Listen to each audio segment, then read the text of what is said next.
Hello again, everyone.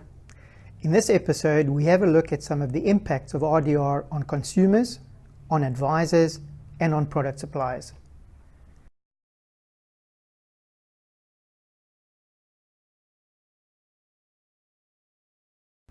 Firstly, how is RDR likely to affect consumers?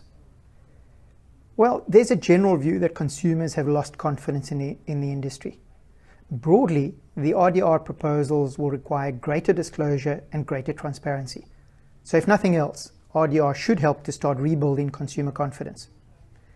But at a more detailed level, the changes should help customers to understand and compare the nature, the value, and the cost of advice, and the services that advisors will provide. Customers will know exactly who they're dealing with. They will know whether their advisors are tied or whether they are independent. They'll also know what they're paying for and what they're paying. They will have the power to opt out of paying advice fees if they feel that they're no longer getting value. Advisors therefore need to make sure that their customers do not want to opt out. This is the value proposition issue that we spoke about the last time.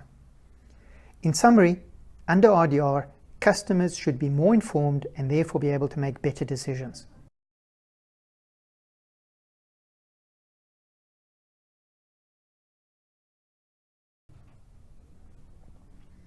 The second area of where RDR is likely to affect is amongst financial advisors. It will make advisors think about whether they are in for the long haul. It will make advisors think about their status and what they want to be.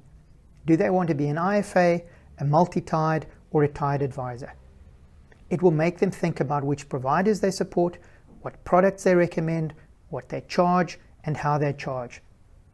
They will have to consider the impact of fees and commissions, but we'll unpack that in a later episode. Therefore, for advisors, RDR will really make them think about their businesses. It won't be easy, but it's absolutely necessary.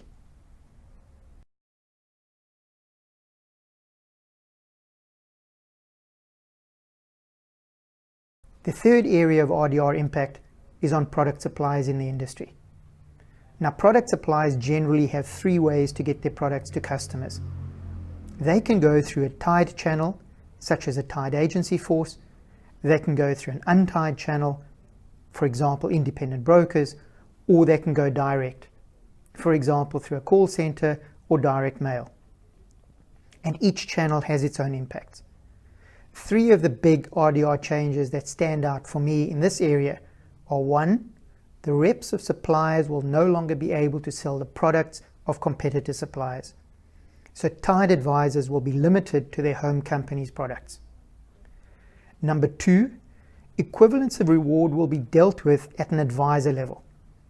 This effectively means that for the same quantum of business, for example, term, premium, and product, the cash plus non-cash received by a tied advisor should be equivalent to the cash only received by an independent advisor. And this is quite a big development. The last area is that the change that stands out for me, that product suppliers will be expected to take more responsibility for advisors who carry their products. They will not be able to stand back and say that the advisor is not tied or not one of ours. Exactly how far their responsibilities will stretch still needs to be clarified though.